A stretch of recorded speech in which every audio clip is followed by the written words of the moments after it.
فيديو النهارده مختلف شويه عن الفيديوهات اللي بتنزل هنا على القناه، عشان الفيديو ده هيبقى واقعي في الواقع اكتر، او في التصوير. مش قاعد في البيت بصور فيديو وبقول شويه معلومات وخلاص وشويه مونتاج. لا، الفيديو ده هيبقى توثيق كامل لمراحل انتاج الفيديو اللي بينزل هنا على القناه، الفيديوهات بتاعت اليوتيوب يعني وكده. فهقول لكم بعمل ايه من اول ما بصحى لحد اخر اليوم.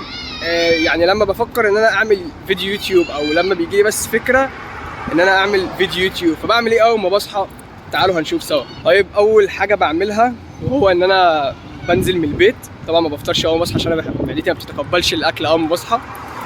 فبنزل من البيت وبروح يا اما الشغل اللي هو المحل، يا اما بروح مثلا اي كافيه هادي او اي مكان مثلا اعرف اجمع فيه افكار كويسه ما فيهوش دوشه، يعني زي مثلا الكافيهات بتاعت اتول، لان انا بحب اقعد في الاماكن دي قوي.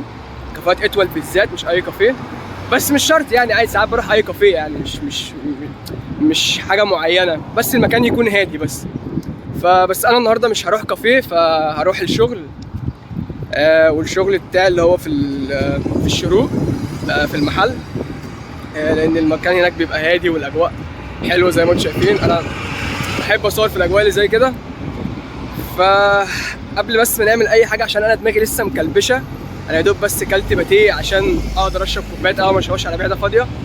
فخلينا نروح نجيب كوبايه القهوه ونرجع نشوف هنعمل ايه. عايز اقول لكم ان افضل وقت تقدر تنزل تصور فيه هو الوقت بتاع الساعه 4 5. الشمس ما بتبقاش قويه قوي، بتبقى عامله اضاءه مثلا كويسه للفيديو، والجو بيبقى لطيف قوي، ولا ساقع ولا سخن. يعني الجو تحس ان هو مناسب تعمل فيه فيديو او تنزل تتحرك بدون مثلا ما تبقى بقى عامل حساب بقى ان الجو هيبقى ساقعه والجو هيبقى حر قوي، فلا بتبقى حلوه. طيب، المكان اللي انا بجيب منه القهوه في بن فاي الصبيح اللي هو هناك ده. وبالمناسبه المحل اللي احنا فاتحينه ورا البن ده على طول. كل بقى ايه، كل خطوه بخطيها بيبقى فيها سعاده كبيره قوي، عشان الخطوات دي رايح اجيب كوبايه قهوه. غير كده ابقى تعيس، مش هبقى فرحان. فانا مبسوط ان انا هشرب كوبايه قهوه بتاعتي. هنا الاجواء بتاعت رمضان، الزينه والحاجات دي شكلها جامد قوي في الطرقه، مخليه الموضوع ألذذ واو. رمضان جاي. طيب، جبنا القهوه. بس هفتح المحل عشان مش عارف افتح، عشان انا ماسك المفتاح والقهوه والكاميرا وكله ماسكه في ايديا الاثنين، فمش عارف افتح. فهفتح المحل وبعد كده نكمل بقيه الفيديو. طيب، ايه بقى بعد؟ يا ريتني كنت جبت الستاند بتاعي احطه هنا لما انا ماسك التليفون كده. المهم، ما علينا. ايه بقى بعد ما بجيب كوبايه القهوه وبفتح المحل وباجي بقعد بقى في مكان هادي، في هدوء، في سلام ذهني كده. وبعد كده بقى بقعد اي فكره في دماغي بشوف هل ينفع تتكتب سكريبت ولا لا. يعني ينفع دي مثلا تبقى فيديو على يوتيوب، بقعد اتخيلها في دماغي كده. لو هينفع خلاص رسيت على الفكره دي فبكتبها، ولو ما رسيتش عليها فبحطها مثلا في زي هامش على جنب كده، عشان لو فكرت فيها فيما بعد او جت في دماغي تاني ممكن ابقى مثلا اعمل لها فيديو كويس. فبعد ما خلاص رسيت على الفكره بكتب لها سكريبت كامل. ساعات بكتبه على ورقه وساعات بكتبه في كيب نوت.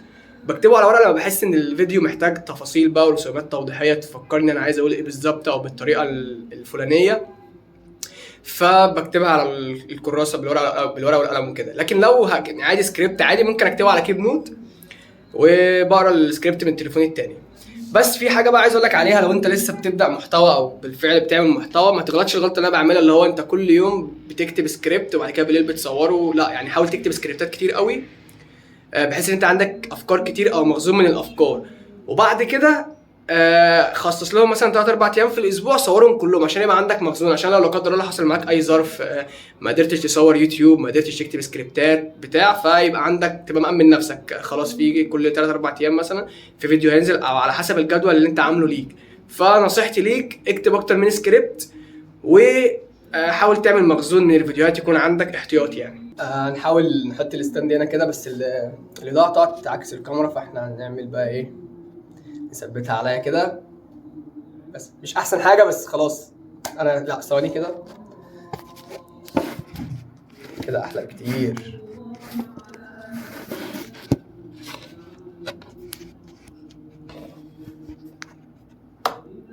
بس كده حلو كده، تمام.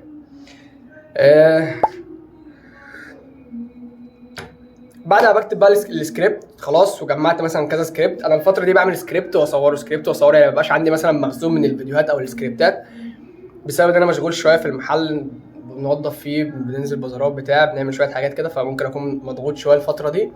بس بحاول على قد ما اقدر اكتب كذا سكريبت واعمل كذا فيديو، ان انا يكون عندي مخزون مأمن نفسي بيه لليوتيوب ما اعطلش، يعني ما في فيديوهات بتنزل باستمرار حتى لو انا مش بصور او بكتب سكريبتات.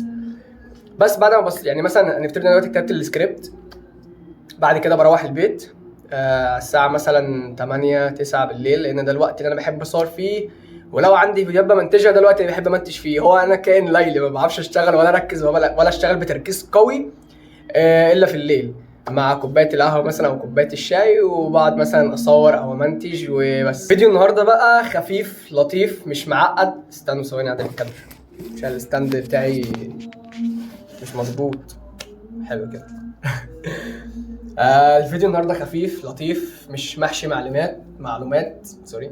عندي مشكله على فكره في النطق، مش عندي مشكله انا عشان بتكلم بسرعه، فممكن تلاقي حروف بتطلع مني غلط كده او غريبه، وده اللي اتقال في معظم الفيديوهات بتاعتي في الكومنتات ان انا بقول كلام غلط. هو مش بقوله غلط، انا ممكن اكون بتكلم بسرعه فالكلام بيطلع مش عارف بالكلام. المهم مش موضوعنا. فيديو النهارده بقى مش محشي معلومات بقى وازاي تبطل حاجه معينه او ازاي، لا هو فيديو خفيف لطيف خالص بوثق بيه اليوم بتاعي او بعمل ايه في يومي تحديدا. ده طبعا اللي مش بعمله كل يوم، يعني الروتين بيتغير كل فتره او كل كام يوم على حسب برضو الظروف، على حسب الايام، على حسب عندي ايه. بس طبعا بعد ما بخلص السكريبت، قبل طبعا ما بروح البيت بتمرن، بروح الجيم، يا اما بتمرن في البيت باحبال المقاومه. وعلى فكره انا شغال على فيديو كويس قوي لاحبال المقاومه، فيديو حلو ان شاء الله هيعجبكم وهينزل قريب. بس ده اللي كان عندي اقوله لكم النهارده في الفلوج البسيط قوي ده.